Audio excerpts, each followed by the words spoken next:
Good evening, student. It is a very important law which has been deducted from the Newton's third law of motion. According to this law, when two or more bodies, ये two bodies हैं, when two or more bodies interact with one another, the vector sum of their vector word the direction, जहाँ direction वहाँ vector quantity, the vector sum of their linear momentum remain constant, यानी कि before collision means टकराना और after collision the total sum of linear momentum unchanged and constant. ठीक है, तो हम सबसे पहले देखेंगे two object, two ball M A और B, the mass of ball A M A, the mass of ball M B.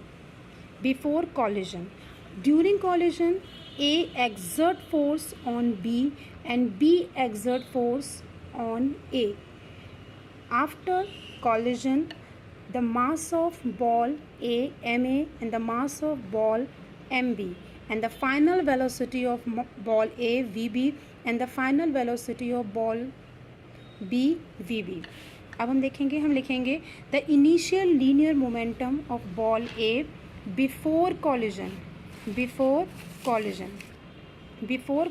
the initial linear momentum of ball A before collision, यानी कि m into velocity is the formula of linear momentum, तो ma multiply by ua.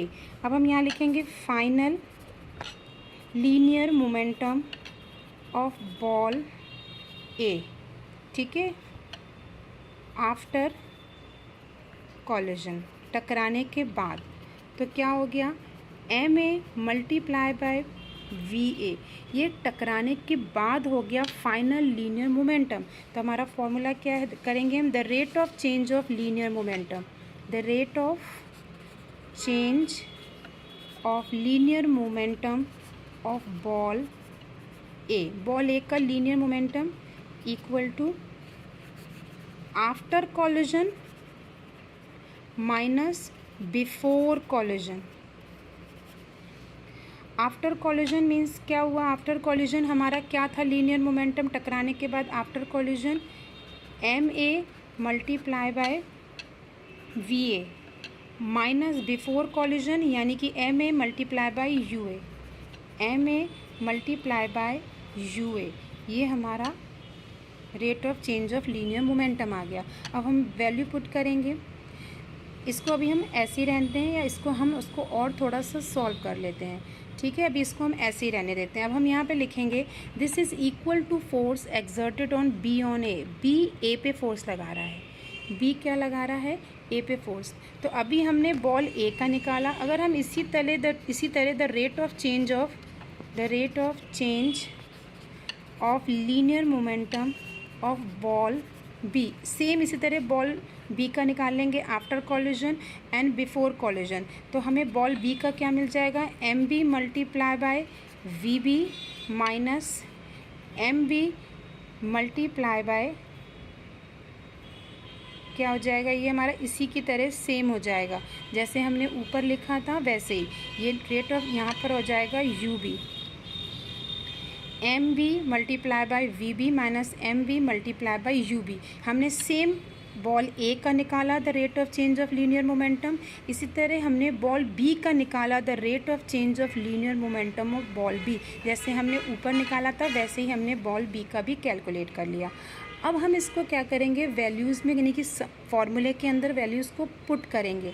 हम कैसे put करेंगे, हम लिखेंगे F is equal to, यानी कि अब बॉल जो है हमारी ए बॉल जो है वो बी पे फोर्स लगा रही है. ए बॉल पहले क्या कर रही है, बी पे फोर्स लगा रही है. तो force ball A exert force on ball B, उसने बॉल बी पे फोर्स लगाया, ए ने बॉल बी पे फोर्स लगाया. तो हम यहाँ पे कौन सा लिखें, बॉल बी पे फोर्स लगा है, ए किस पे फोर्स लगा रही है, बॉल बी पे. तो बी में जो चेंज आएगा वो हम लिखेंगे. बॉल ए बी पे फोर्स लगा रही है तो बी में जो चेंज आएगा तो rate of change of linear momentum of ball B हम यहाँ लिखेंगे M B V B minus M B U B upon T. ये हमारा फॉर्मूला है, force is directly proportional to the rate of change in linear momentum upon time T. ये हमारे को equation 1 मिल गई. अब इसी तरह हम देखेंगे बॉल बी जो है ए पे फोर्स लगाएगी तो चेंज किस में आएगा, बॉल ए में जो चेंज आया लीनियर मोमेंट, अब हम वो लिखेंगे। तो हमारा क्या हो जाएगा, एम ए, यहाँ पे लिखेंगे M A V A minus M A U A upon time, ये हमारे पास सेकंड इक्वेशन हो गई।